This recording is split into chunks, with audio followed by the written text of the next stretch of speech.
Okay. So what I have today for us is a real short little review of the Lewis structures we learned last time.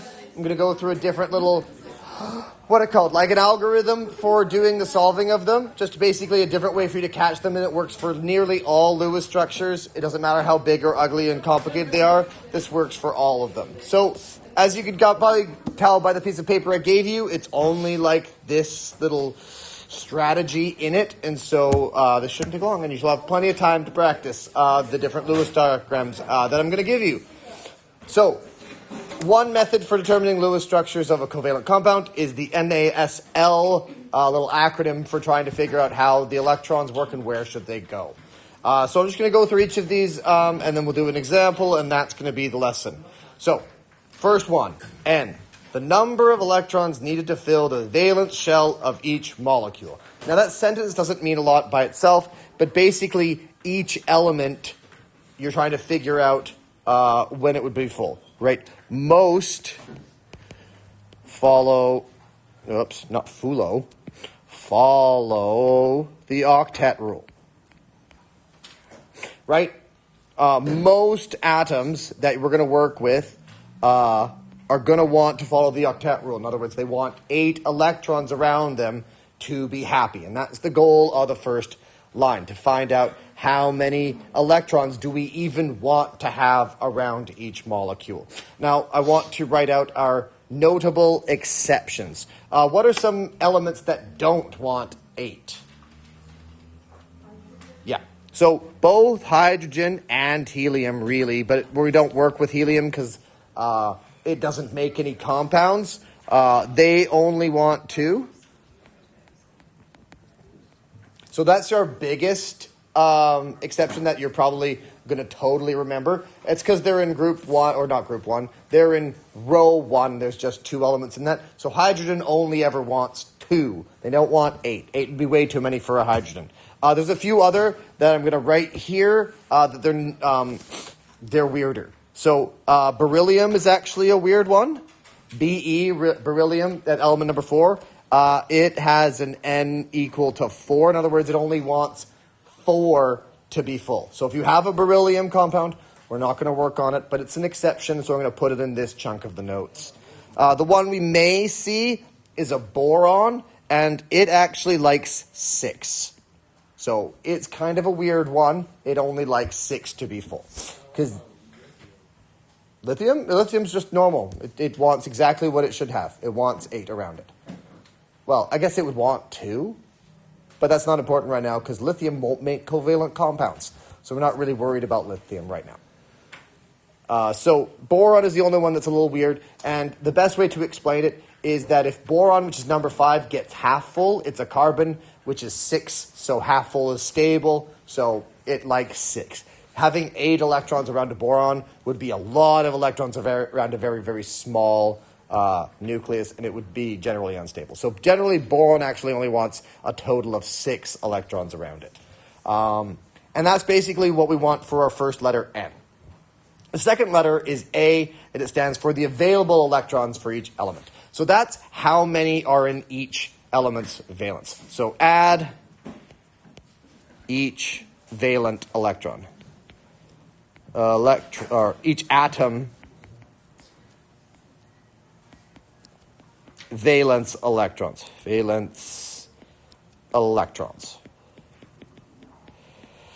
Right, and that's you get from your just individual atom structure, like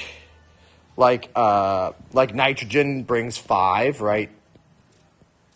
So that's A equals 5 in this case. So the A number in this case for nitrogen would be a 5. So each nitrogen brings 5 electrons to the table, for example.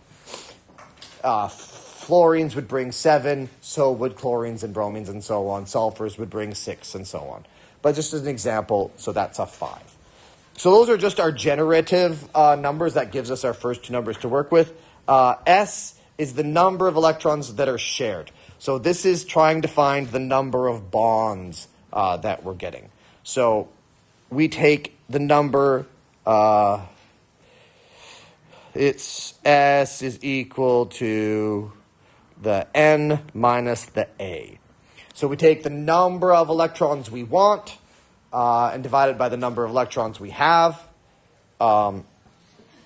And we can do how many electrons are shared to find all shared electrons.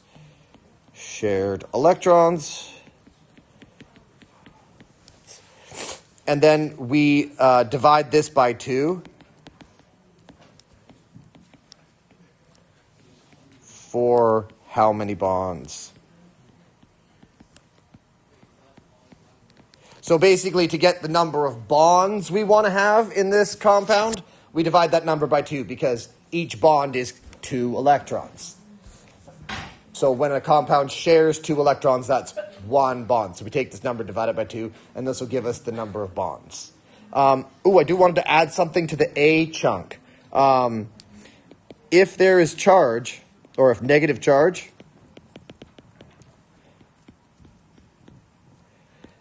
we add electrons. What's that doing there? Just a random pen mark. And if there's positive charge,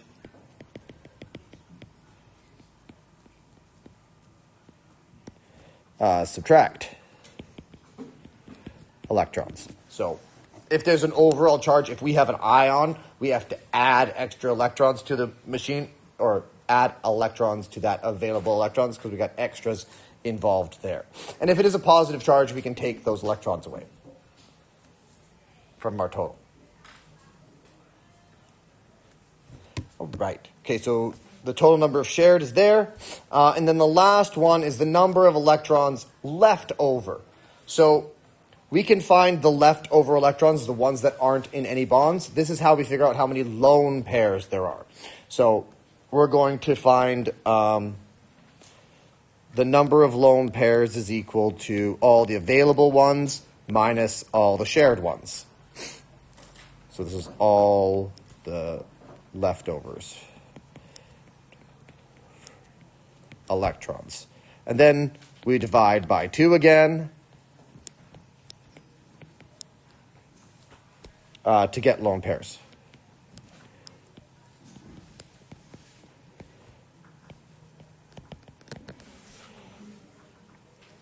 And that's basically this like NASL method for creating our Lewis structures. So if you look at the Lewis structure and go, I have no idea even where to start putting bonds on this thing, this is where you can start to try to get a handle on where everything should go. So before we just go away entirely, what I'm going to do is I'm going to just let's pick something and see how it works. Let's do the method through it to go each number. So I need an example. So I need yesterday's page. I want to get yesterday's page and do this. Which was... I think I have some here, don't I? Oh, I'll just do one of yesterday's. All right. Which one do you want to do from yesterday? It was fun. They all look stupid. Pause. Turn this back on. So to find our n number, we want how many electrons does we want total? Our total number of wants. So we have a nitrogen. How much does the nitrogen want to see around it? A nitrogen is a normal one. It wants 8. So the N for this is going to be 8. How many oxygens does oxygen want? Oxygen wants 8. Remember, essentially everything wants 8 except for the hydrogen, helium, boron. Okay.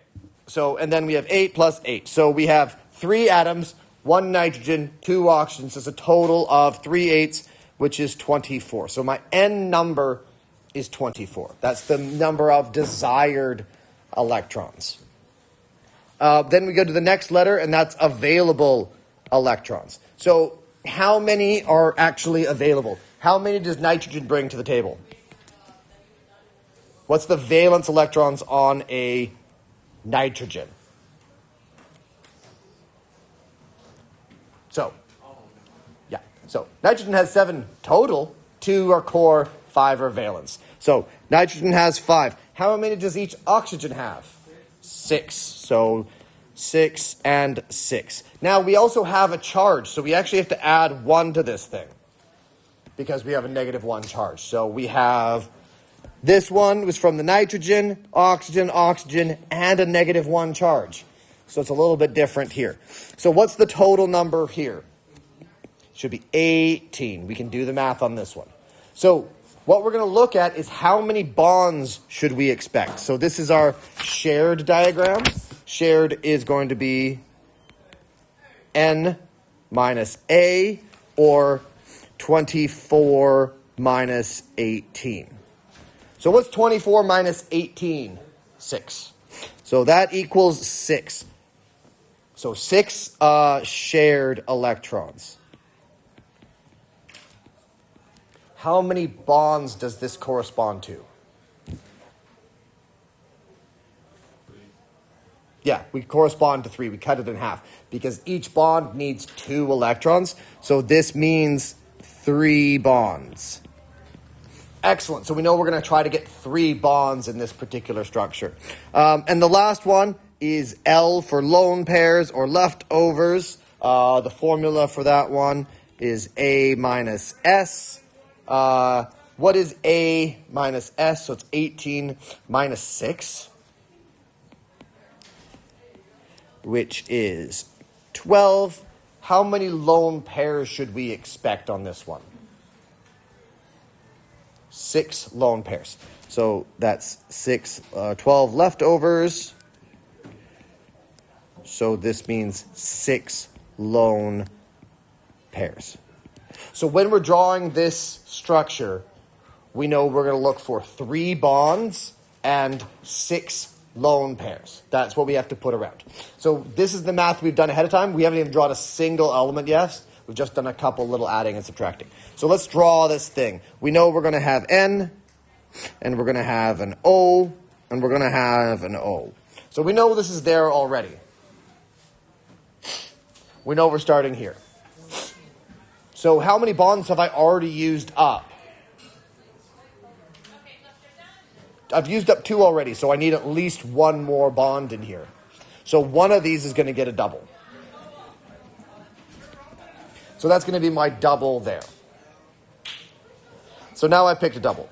And now how many lone pairs need to go on there? We need 6 lone pairs to show up, and we're trying to get each of these atoms to have a total circle of 8. How many? Let's just start on the far left here. How many electrons does this one see in its little space? It's around 4. It sees 1 for this bond, 1 for this bond. So how many lone pairs does it want? 2 lone pairs for the total of 8. So we're going to draw our 2 lone pairs on here. 1 there, and 1 here, and 1 here. Good enough. Okay, let's look at the nitrogen next. How many bonds does it currently see? It sees 3 bonds, so how many electrons is that? That is 6 electrons. How many more does it need?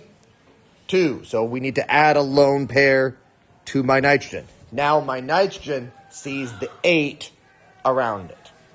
So now you see all 8 around nitrogen. Now I have, how many lone pairs are left over that I haven't used yet? 3. I could put all 3 lone pairs around this other oxygen.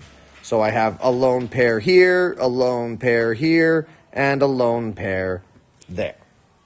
So I think this is done, and now we do a double check. We look at this one has 8 around it. It's good. 2, 4, 6, 8. And this one has 8 around it. 2, 4, 6, 8 pieces around it. And this one's 2, 4, 6, 8 around it. So each of them is seeing 8. That means it's a good structure. We then have to make sure we have the total number of electrons right. We know we should see 18 electrons worth. So we see 2, 4, 6, 8, 10, 12, 14, 16, 18 electrons overall. So we haven't created or destroyed any electrons. That's good news there. So this is now my completed structure.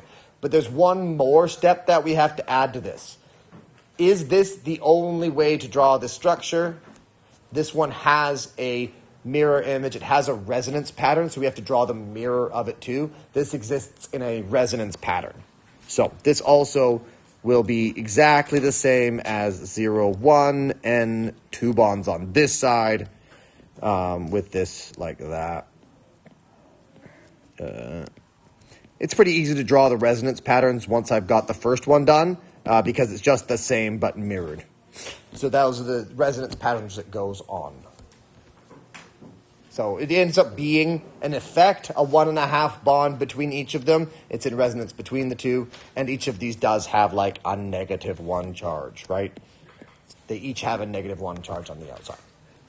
So this is an example of a covalent compound that we did the Lewis structure for by using that NASL method to get all of our stuff. Like, it takes some of the guesswork out. It is just a guide. It says right at the bottom of my sheet here, is that this is always a guide. There are often exceptions you have to make sure you are careful of when writing a Lewis structure, and you have to make sure this makes sense overall. You double check the 8 rules and the total number of electrons. If those are both right, if you see all your 8s are covered and your total number of electrons are covered, you're going to be fine. That's a correct Lewis structure.